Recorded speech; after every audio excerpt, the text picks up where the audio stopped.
Yeah, that only works for a certain amount of time. Hey, you guys, welcome to Life Discussions with Dr. Jefferson. It's midday on midweek. Happy hump day to you, hump time to you. Hopefully, you guys are navigating the remnants of your Wednesday and you're getting things done, blah, blah, blah, all that good stuff. Tonight, we're going to have a pretty comprehensive conversation about some of the headlines in the news. And I know that you guys who were on Monday's show requested that I review and have that conversation about the attorney who was murdered by her boyfriend here in Atlanta. I'm kind of still processing that though. And we're definitely going to have that discussion later on this evening. What else are we going to talk about? We're going to do some conversations around the updates. We're going to talk about toxic relationships and how those relationships pan out. Um, we're going to talk about distress management. And I know we've been talking about distress management for a while now. It's been like over a month, right?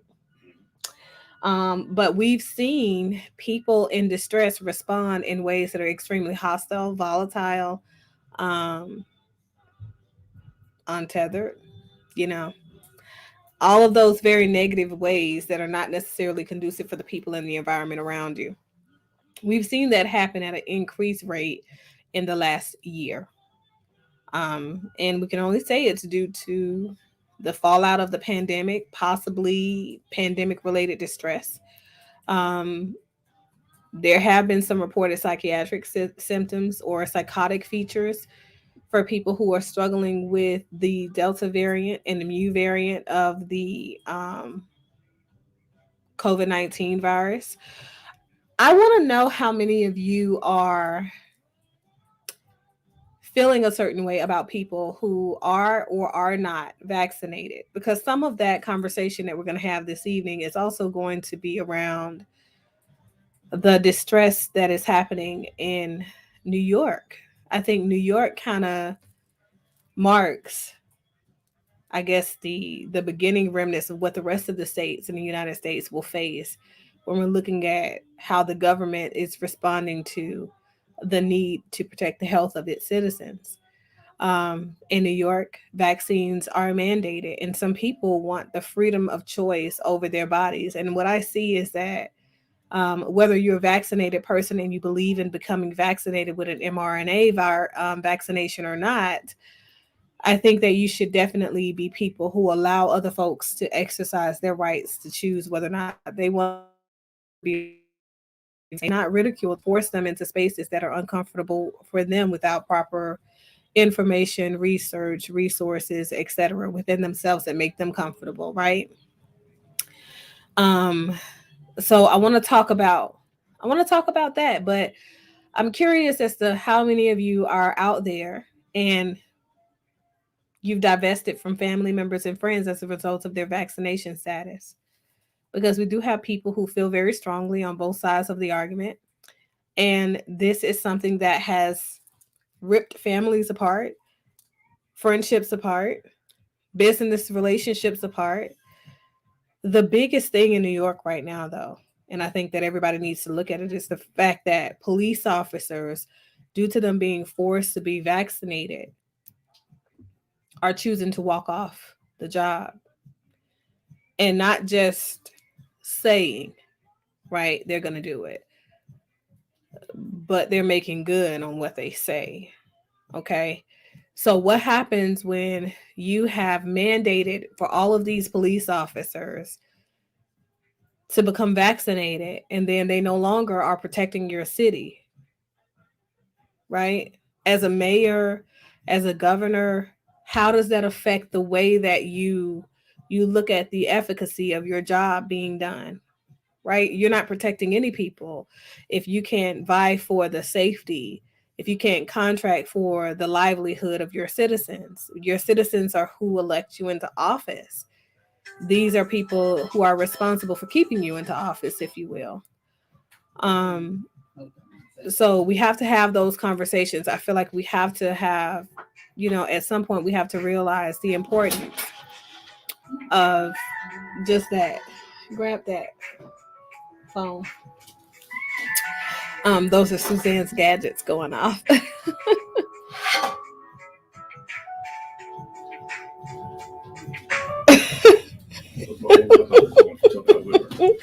Sorry, you guys. Uh, she's got two. But yeah, so we've got to start having these conversations. I feel like we've got to be more curious about where this leaves us and what that says when we become people that advocate for the infringement of other people's rights. Okay. Um, so let's have this conversation. Let's talk about where you guys are as far as like your arguments. Are you on the side of science or the side of spirituality? That's what they're calling the division right now. If you're on the side of science, you're the person that is jumping into becoming vaccinated and trusting the science and efficacy, because the vast majority of people who's been vaccinated are still alive, right? If you're on the side of spirituality, you're trusting the natural capacity for your body to develop an immune response appropriate to protect you. And that's kind of, I feel like that's kind of on the side of science too. What about you? Yeah, you're science.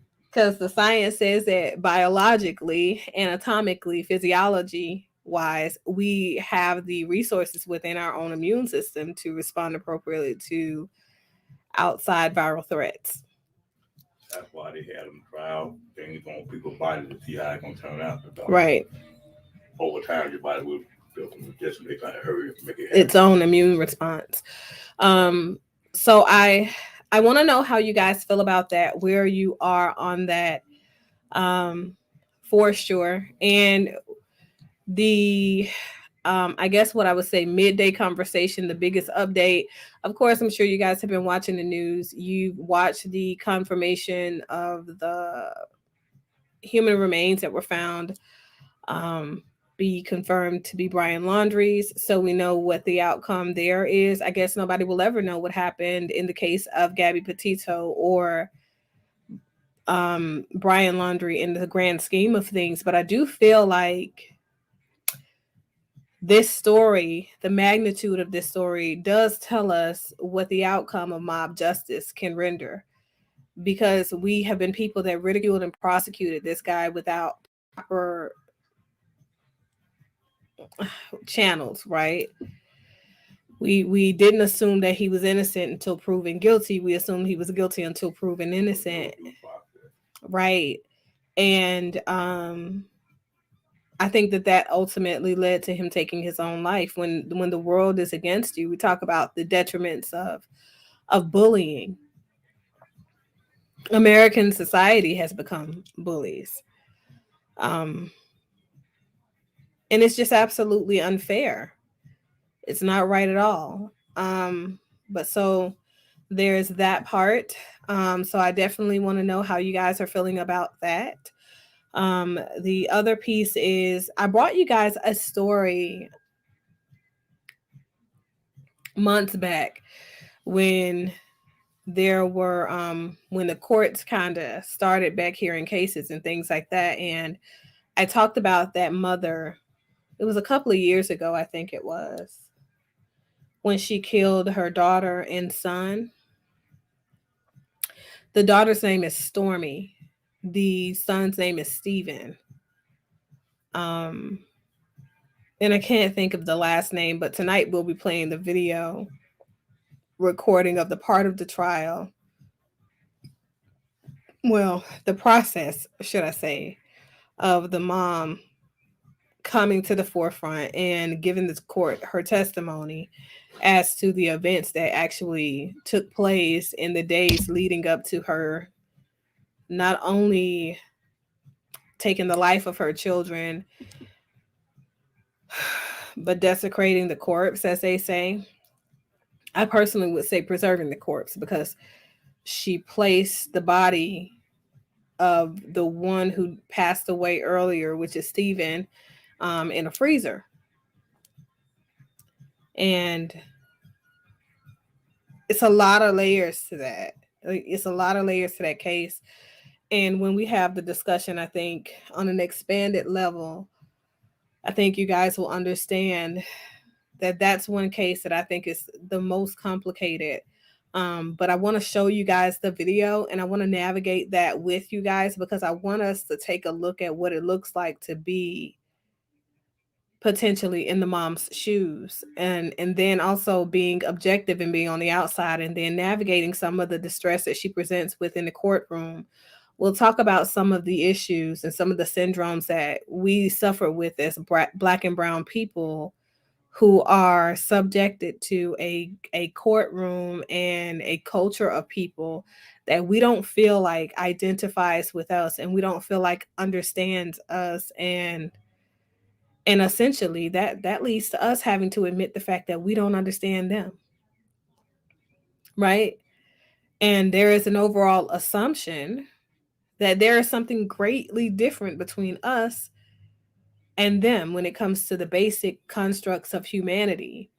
Um, so that's a lot, we'll be talking about a lot, but hopefully you have some time this evening. You can pull up a chair, pull up a seat, and we can have this conversation, because that's what this platform is for. Life Discussions with Dr. Jefferson is a platform where we have these difficult conversations that lead to us coming to some level of understanding about the complexities of life as it relates to being Black, brown, melanated people in America and abroad. This conversation, I think, is one that needs to happen. We definitely need to talk about all of these things. And we need to talk about the directionality of the world that we are currently not only a part of, but we are narrating its future. So that is all that I have, you guys. As usual, I absolutely love you guys. Thank you so much for taking the time to sit through with me. And if you catch this on the replay, which I have a feeling that the vast majority of you guys will, let me know what you think. Share your perspectives with me, and I'll present them on the show later. Anything you got? The producer is very interesting, you guys. He's a character over there.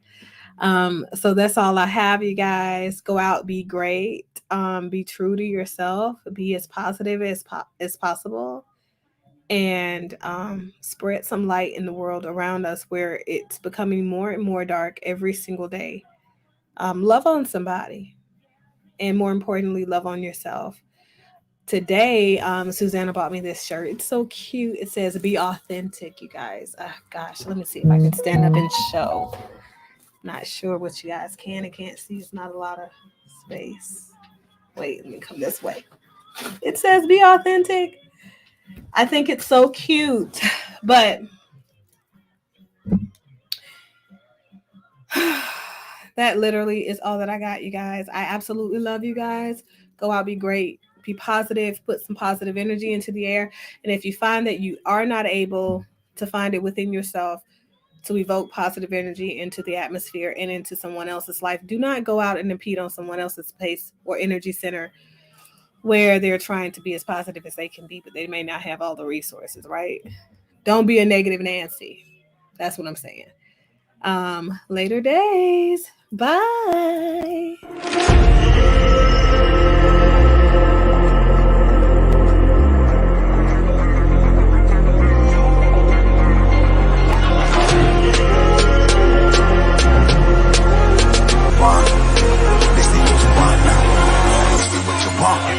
Who alive can't put me in a box. I redefine any definition you got. I am the tiger, I'm making steps to the top. The flames, I rip it up, you just gotta hand me the rock. Take a seat, you cannot stand it. All I know, the flow harder than a Scotch bunny. Don't try studying me, you cannot manage. This ain't what you want, bitch, I'm a fucking phenomenon.